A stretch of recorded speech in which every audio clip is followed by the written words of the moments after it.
Dear students, welcome. आज हमारा topic है, आज के टॉपिक में हम C4 प्लांट्स की बात करेंगे। पिछली क्लास में हमने देखा था कि on the basis of the mode of reduction of carbon dioxide या the mode of dark reaction, क्योंकि लाइट रिएक्शन जो है वो सारे प्लांट्स में एक जैसी होती है, साइक्लिक नॉन साइक्लिक, ये सारे प्लांट्स में होता है। लेकिन जो डार्क फेज हैं, जो डार्क रिएक्शन है, यानी कार्बन डाइऑक्साइड को रिड्यूस करने का काम, रिडक्शन करने का काम, या कार्बन डाइऑक्साइड को एसिमुलेट करने की जो प्रोसेस है, वो C3 और C4 प्लांट्स में डिफरेंट तरीक़ों से होती है। हमने देखा था कि हम प्लांट्स को डिवाइड कर सकते हैं C3 प्लांट्स और C4 प्लांट्स में। C4 प्लांट जो हैं उनमें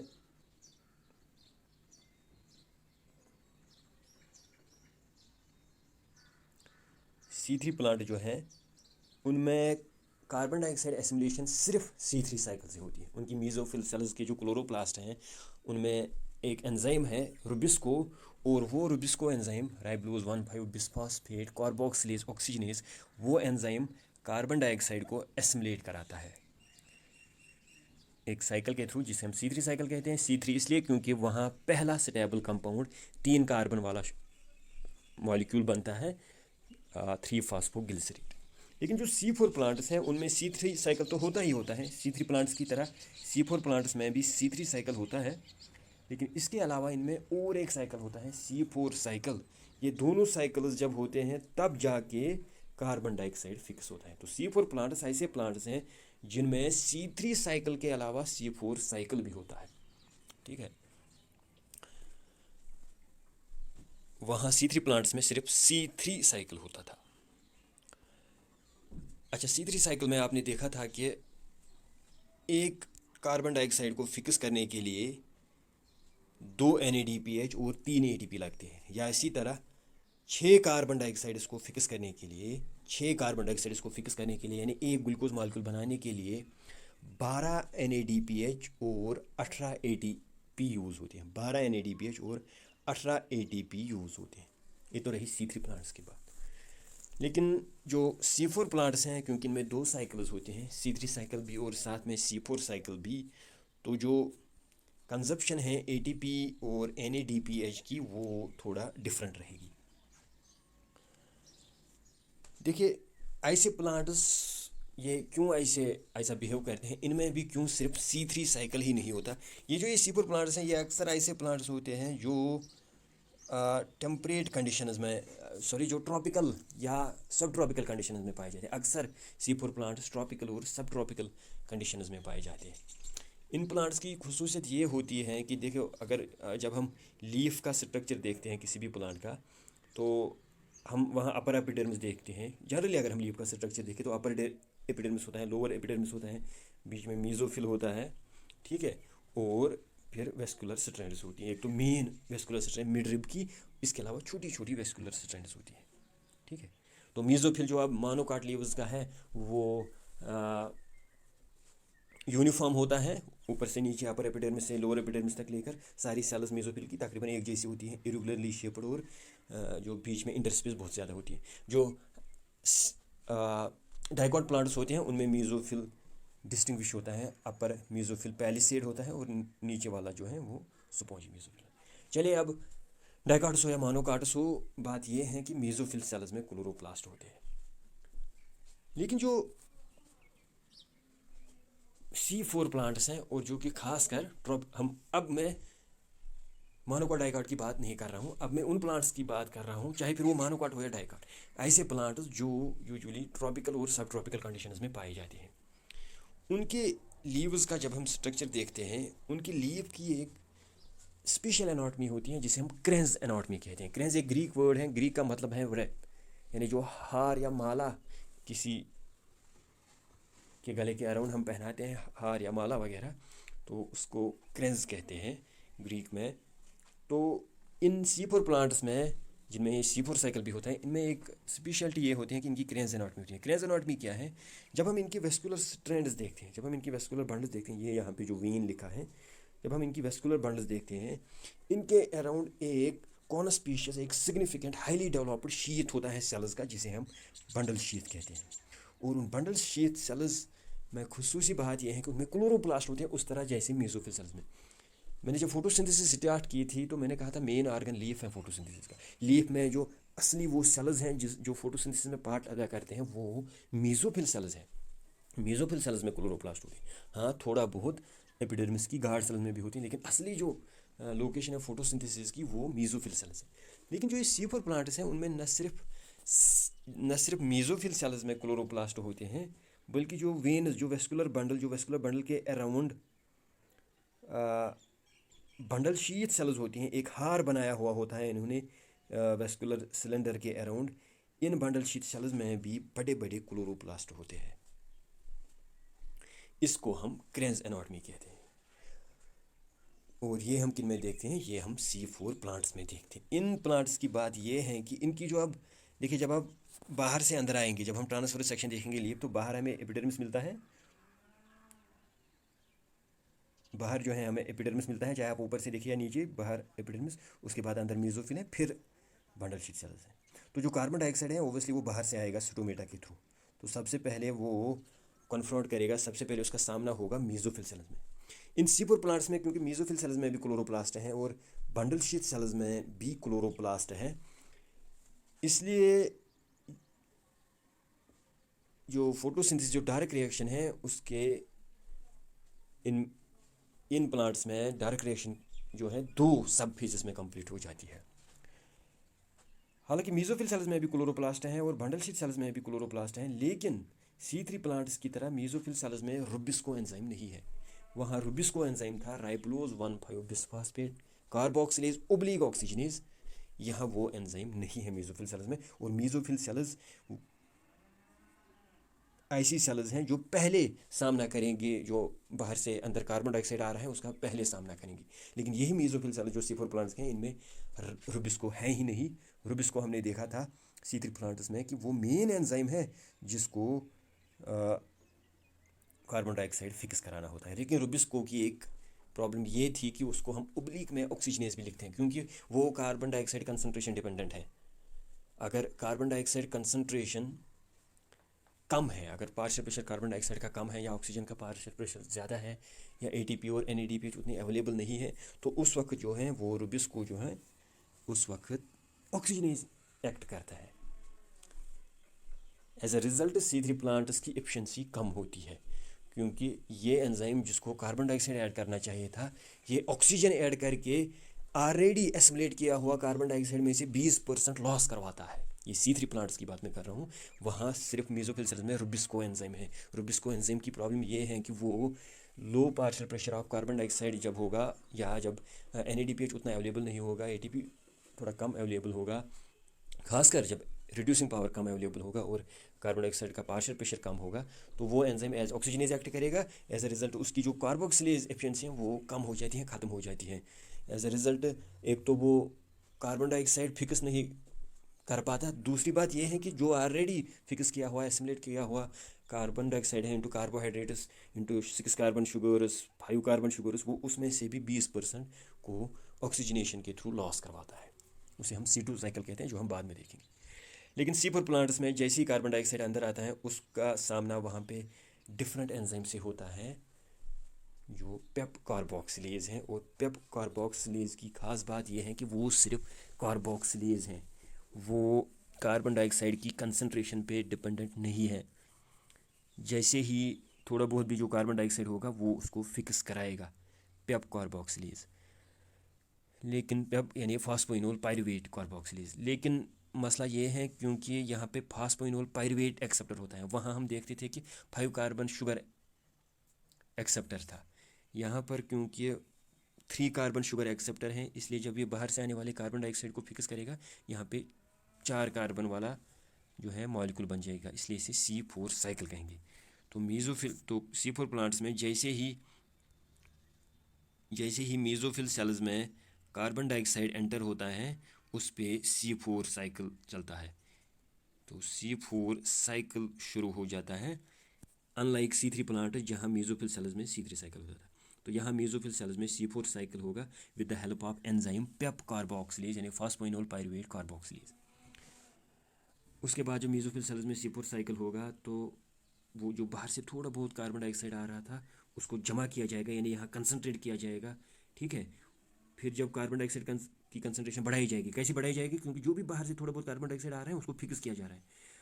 एज अ रिजल्ट जब अंदर अब सेल्स में कार्बन डाइऑक्साइड कंसनट्रेशन बढ़ेगी, फिर बंडल शीथ सेल्स में C3 साइकिल होगा और फाइनली हमें कार्बोहाइड्रेट्स मिलेंगे, ठीक है। तो यानी यहाँ पे C4 साइकिल भी होता है, C3 साइकिल भी होता है। ये दोनों साइकिल जो हैं इन ये लेकिन डिफ्रेंशिएट हो रहे हैं इस बात से कि ये अलग अलग साइट्स पे हो रहे हैं, ये स्पेशली डिफरेंट जगहों पे हो रहे हैं।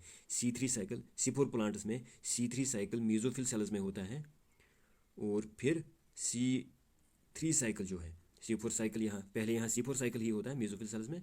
फिर कार्बन डाइऑक्साइड को कंसनट्रेट किया जाता है इनटू मैलिक एसिड, वो मैलेट फिर बंडल शीट सेल्स में चला जाता है, वहाँ पे उससे कार्बन डाइऑक्साइड निकाल के C3 साइकिल चलाया जाता है। तो C3 cycle bundle sheath cells में होता है, फिर जाके कार्बोहाइड्रेट बनता है।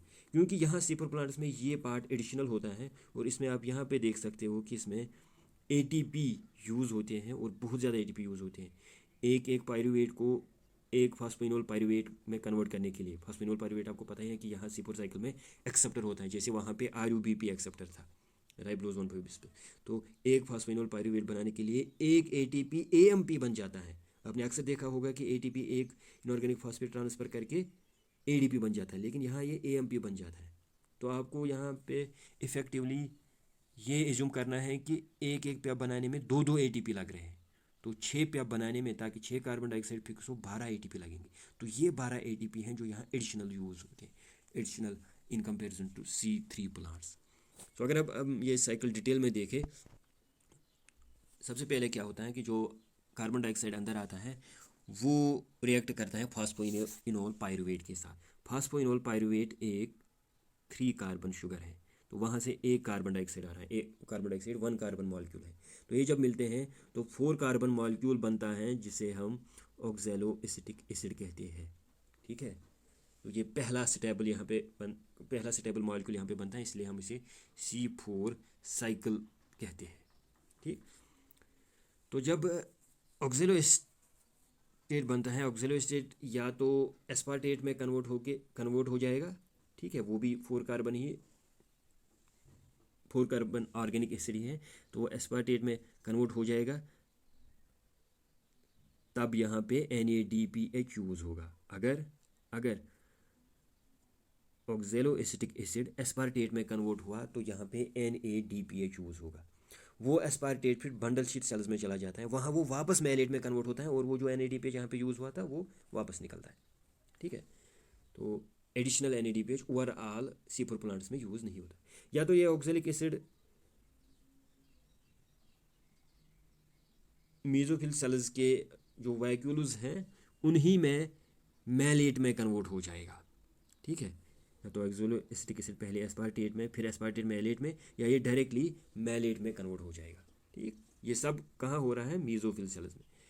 मैलेट जो है, मैलेट फिर चला जाता है बंडल शीट सेल्स में अंदर की तरफ, यानी जो यहाँ थोड़ी बहुत कार्बन डाइऑक्साइड कंसंट्रेशन है वो फिक्स की गई है, जो भी कम थी वो फिक्स की गई है। यहाँ पर आते आते कार्बन डाइऑक्साइड कंसंट्रेशन एबंडेंस में अवेलेबल किया जाता है बंडल शीट सेल्स को। बंडल शीट सेल्स में रुबिस्को है, रुबिस्को की मैंने पहले ही प्रॉब्लम बताई कि इस एंजाइम की प्रॉब्लम ये है कि ये तब काम करता है, ये तब कार्बोक्सिलेशन करता है जब कार्बन डाइऑक्साइड कंसंट्रेशन अच्छी हो, और क्योंकि इसको कंसंट्रेट करके कार्बन डाइऑक्साइड भेजा जा रहा है तो कंसंट्रेशन कार्बन डाइऑक्साइड की अच्छी है, पार्शियल प्रेशर अच्छा है। तो जो ये मैलेट यहाँ अंदर आया है बंडल शीट सेल्स में, उसको जो है डिकार्बोक्सिलेशन और रिडक्शन होती है उस पर, या डिहाइड्रोजनेशन। जो यहाँ पे इसमें NADPH यूज़ हुआ था और इसकी रिडक्शन हुई थी, मैलेट बना था, मैलेट पे डिहाइड्रोजनेशन होती है, यानी वो हाइड्रोजन्स वापस निकाले जाते हैं। जो यहाँ पे NADPH यूज़ हुआ था हाइड्रोजन ट्रांसफ़र करने में, वो NADPH वापस बनता है क्योंकि वो हाइड्रोजन वापस ले जाता है। तो C4 प्लांट्स में आप ये नहीं कह सकते कि इनमें एडिशनल NADPH लगता है, नहीं, जो यहाँ पे लगता है वो वापस निकलता है। साथ ही में डिकार्बोक्सिलेशन भी हो रही है मैलेट से, इस 4 कार्बन ऑर्गेनिक एसिड से डिकार्बोक्सिलेशन भी हुए हैं, 1 कार्बन डाइऑक्साइड निकला है, ये अब 3 कार्बन ऑर्गेनिक एसिड बन गया, 3 कार्बन ऑर्गेनिक एसिड यानी पायरुवेट। यहाँ ये 4 कार्बन था, तो पायरुवेट जो है शटल के थ्रू, पायरुवेट एलेनिन शटल के थ्रू वापस चला जाता है मेसोफिल सेल्स में, या ये डायरेक्टली भी जा सकता है पायरुवेट कहाँ, मेसोफिल सेल्स में। जो इससे कार्बन डाइऑक्साइड निकला है वो कार्बन डाइऑक्साइड जो है वो अब बंडल शीट सेल्स में C3 साइकिल में चल गए। वही सेटअप जो आपने C3 साइकिल में देखे थे कि कार्बन डाइऑक्साइड आएगा RUBP के साथ जो है रिएक्ट करेगा इन प्रेजेंस ऑफ रूबिस को, फिर वो बाकी सेटअप्स, ठीक है। तो वो सबब होंगे, यानी अब C3 साइकिल होगा कहाँ, बंडल शीट सेल्स में। ये हम C4 प्लांट्स की बात करें इसलिए बंडल शीट सेल्स में होगा। वहाँ सिर्फ C3 साइकिल होता था, C3 प्लांट्स में सिर्फ C3 साइकिल होता था और वो ऑब्वियसली मेसोफिल सेल्स में ही होता। तो ये कार्बन डाइऑक्साइड अब C3 साइकिल में चला जाएगा। इस पे 6 कार्बन डाइऑक्साइड फिक्स करने के लिए 12 NADPH और 18 ATP लगेंगे, ठीक है। वो आपको पता ही है कि C3 साइकिल में एक ग्लूकोज बनाने के लिए या 6 कार्बन डाइऑक्साइड फिक्स करने के लिए 12 NADPH और 18 ATP लगते हैं। तो वो तो लगेंगे ही लगेंगे जैसे C3 प्लांट्स में। अच्छा, जो ये पायरुवेट बना है यहाँ पर, ये वापस अब मेसोफिल सेल्स में चला गया है। और जैसे वहाँ पर हम फिर रिजनरेट करते थे RUBP को ताकि और कार्बन डाइऑक्साइड को एक्सेप्ट किया जाए, यहाँ भी हमें रिजनरेट करना है फॉस्फोइनोल पायरुवेट, क्योंकि वो यहाँ पे एक्सेप्टर है ताकि वो और कार्बन डाइऑक्साइड को एक्सेप्ट कर सके। तो पायरुवेट को फॉस्फोइनोल पायरुवेट में कन्वर्ट करने के लिए एक पायरुवेट पे जब एक ATP एक्ट करता है तो वो एक ही वक्त जो है उसमें ब्रेक डाउन ऐसे हो जाता है कि उससे 2 इनऑर्गेनिक फॉस्फेट्स निकल जाते हैं। आपने अक्सर देखा होगा कि ATP से एक ही इनऑर्गेनिक फॉस्फेट निकलता है और वही ट्रांसफ़र भी होता है। यहाँ एक ही इनऑर्गेनिक फॉस्फेट ट्रांसफ़र होता है पायरुवेट पे, उसको फॉस्फोइनोल पायरुवेट बनता है, लेकिन ATP से 2 निकल चुके होते हैं। As a result ATP AMP बन गए हैं, ATP एडेनोसिन मोनोफॉस्फेट बन गए हैं। तो आपको इफेक्टिवली ऐसे कहना है कि जैसे 2 ATP यूज़ हो रहे हो। तो 6 कार्बन डाइऑक्साइड को फिक्स करने के लिए 6 फास्फोइनोल पायरुवेट होने चाहिए। 6 फास्फोइनोल पायरुवेट बनाने के लिए 6 × 2 12 ATP लगेंगे। तो ये जो यहाँ पे एडिशनल 12 ATP लगे हैं, यहाँ पर जो एडिशनल 12 ATP लगे हैं, ये है C3 और C4 प्लांट्स में difference in terms of consumption of NADPH and ATP। तो C4 प्लांट्स में क्योंकि C3 साइकिल भी होता है और C4 साइकिल भी होता है, तो C4 प्लांट्स में 6 कार्बन डाइऑक्साइड को फिक्स करने के लिए 18 + 12 यानी 30 ATP लगते हैं। 18 C3 साइकिल में, 12 C4 साइकिल में, यानी 30 ATP लगते हैं। और इसके अलावा एज एक्सपेक्टेड 12 NADPH भी यूज़ होते हैं, वो तो हमें पता ही। ये C4 प्लांट्स की मैं बात करूँ, मैं खाली C4 साइकिल की नहीं, C4 प्लांट्स की। इनमें C3 साइकिल भी होता है और C4 साइकिल भी। इसके मुकाबले आपने पिछली क्लास में C3 प्लांट्स देखे थे, वहाँ 6 कार्बन डाइऑक्साइड को फिक्स करने के लिए 18 ATP और 12 NADPH लगे थे। हालांकि यहाँ ज़्यादा ATP लगते हैं, C4 प्लांट्स में ज़्यादा ATP यूज़ हो रहे हैं, ठीक है, 30 ATP यूज़ हो रहे हैं, तब भी हम C4 प्लांट्स को ज़्यादा एफिशिएंट कहते हैं। ये ज़्यादा एफिशिएंट है in assimilating carbon dioxide and in growing, ठीक है। तो ये इनमें जो फोटोसिंथेसिस है उसकी एफिशिएंसी ज़्यादा है। क्यों? क्योंकि इनमें जो रूबिस्को है वो मेसोफिल सेल्स में नहीं है, और मेसोफिल सेल्स को कभी कभी low partial pressure of carbon dioxide की प्रॉब्लम रह सकती थी। एज अ रिजल्ट वो रूबिस्को यहाँ पे एज